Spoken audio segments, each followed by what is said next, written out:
Alright guys, I think this is going to be episode 10 on my video blogs.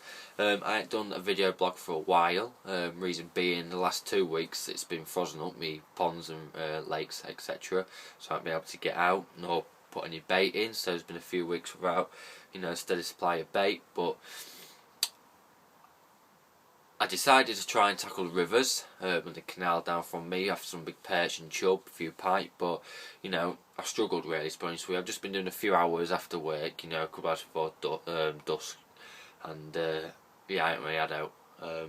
So me writing on my blog and my video blogs have been a bit slow, but hopefully from now on I'll be able to get out and get plenty of videos up, plenty of photos, etc. So it's all good fun basically. But I'm in my shed at the minute, just preparing actually to do another session tomorrow night with my cousin down at my 6 acre syndicate. So I'm just getting sorted on that one. Happy days. And yeah, I went to my 6 acre on Tuesday night. I wanted to put a bit of bait in beforehand, but work and everything, I couldn't get down. So I got down Tuesday about 4:30, and I've just got a big supply of Project A boilers, ones that I'm testing at the minute. So I'm really pleased about that. I do like them. I think it's going to be a sure winner. And I ain't put any Project A in since beginning of December, around about that area, because I've been concentrating on my 35 acre syndicate for December. So the results that I've had has been spot on. So you can tell it's a very active, very what's the word, appealing bait to the carp. You obviously get quick responses from it. So spot on. So like I say, get back onto it. Arrived at 4:30, Tuesday the 29th of January 2013, and got to my spot.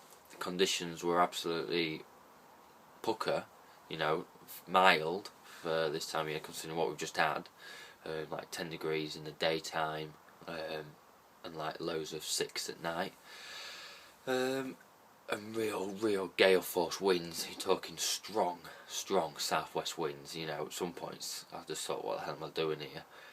But in it to win it, as I say, and I sure did win it on this occasion. So bearing in mind the lake's just thawed out after being frozen up, the ice was about 2 inches thick, so there's a lot of cold water gone into the place. I actually got to the spot. I've decided, just going back, I decided to come off the chods because it's like I get a bit bored of fishing the same thing over and over again. I fished the chods heavily last year. That was just my main tactic, was just the chods, like cast a show and fish. Find them, cast to them, bait them, catch them, boom, done and dusted. The rest is history. So I've decided, because it's like I don't like fishing the same pegs constantly. I don't, I like to be on the move. I like to keep my brain ticking over, and just it's something different for me to do. So I'm always looking for something to keep me active, so my brain doesn't go dead basically. But what I decided to do, which I hadn't done for a while, is fish the hinge stiff rig. Now everyone knows about it being a fantastic rig, and big up the hinge stiff rig. I say not many people use it, and they should do really, because it offers good presentation. Of a light weed, clear bottoms, and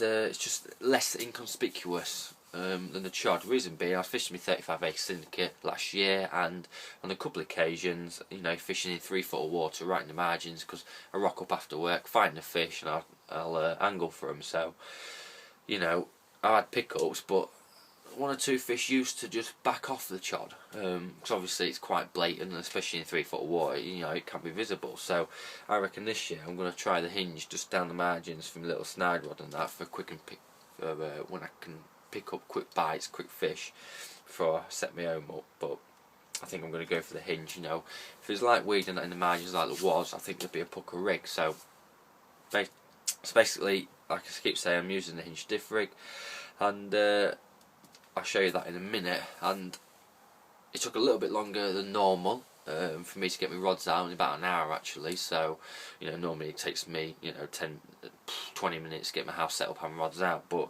you know, I like everything to be pucker, so I want to steam all my hook lengths out, get them absolutely true and straight, you know, get the right curve, get the right amount of putty, you know, blah blah. So I got it all sorted and actually got the rods fuzzed out in the dark.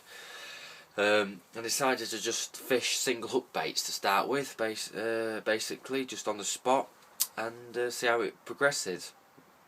I put 2 rods on Project A and 1 rod on my homemade white chocolate with cork dust, and sat down, had my tea and just watched a film on the iPad. But about 10 o'clock I decided to recast because I wasn't that confident with how it was presented, you know. I can just feel that I want to feel that drop on me on the cast. So I redid them all, didn't take long. I had a nice firm drop around the island. I just put out about 21 baits. I always do 7, 21, so on. 7, 14, 21, so on. So that's what I did, and sat back and went to sleep. And then 20 past 1 I was awoken by a take, and I landed that. It was a nice little common, around £6. Fuzzed it out, same rod again. About an hour later, a nice mirror, lovely scaly mirror. Fuzzed it out again, and no, you know, literally 45 minutes later I had another bloody bite, a common of around £15, something like that. So I was bloody made up. And then obviously, you know, by the time that all happened, got a few more hours sleep and packed up and went to work for about 7 o'clock. So first session after 3 weeks off. I've not done any night sessions for 3 weeks. It's come to a flyer, you know. On Project A, I haven't seen Project A for 6-7 weeks now, and you know, it just shows you how much of an attractive bait it is. So, like I said, I'm looking forward to tomorrow night. So that was it really. That's basically my session. Quick sesh over. But if you want to visit my blog page, because I'm going to be writing about it, you know, in writing form, which is, you know, proper in depth, by all means please visit that. But I'll just quickly show you the rig. This is basically what I've been using. It's just on cable lead core. It's 3 foot long with the new chod beads, safety beads. Just a little 1.5 ounce lead sleeve, and then this is the boom section, was just hybrid stiff, and then it comes on to the choddy section. Let's just show you there. I've just got a cork ball point protecting the hook, but that's my Project A, and then basically it'll just sit like that, pretty pucker to be honest with you. So that's the rig there and all of it. It's about 8 inches long, 8 to 10 inches. And like I said, I'm confident I can just adjust the stop bead wherever I want if there's any debris, which there isn't much to be honest at 6 acre. It's pretty clear.